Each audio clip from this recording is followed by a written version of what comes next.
those matters are all included in part of the membership. But of course, if anything goes over and above, the lawyers will be able to help you. But the most important thing is that you want to have that initial conversation on where to start, what to do before anybody starts thinking about how much it's going to cost.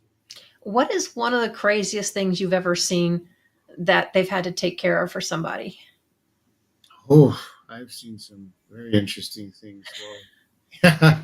Well, honestly, it's crazy, but it's kind of good too. So a number of years ago, I had a father that had called me where his son had went to a party. This gentleman is African American.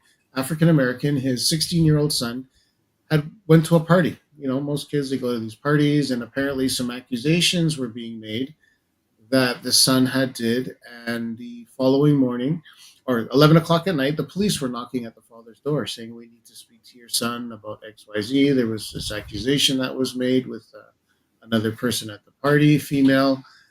The father was scared, didn't know what to do, and police were like banging, banging, banging, banging down the door. Open the door. We need to see.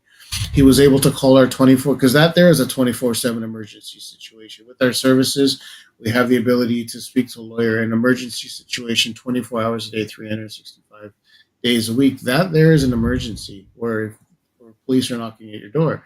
He was able to speak to the lawyers, and the lawyers told him, no, if you, this was a Friday night and a long weekend, they're like, no, you call the booking sergeant, tell the booking sergeant that if you're bringing your son down to the police station Friday night, he's going to have to stay there until the following Tuesday morning for them to find a judge.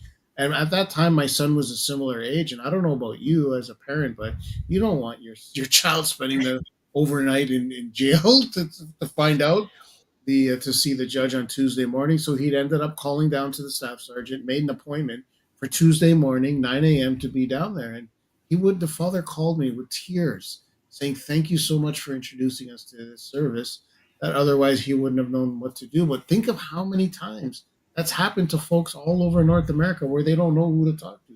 They just do as they told because that's the way most of us are trained, right?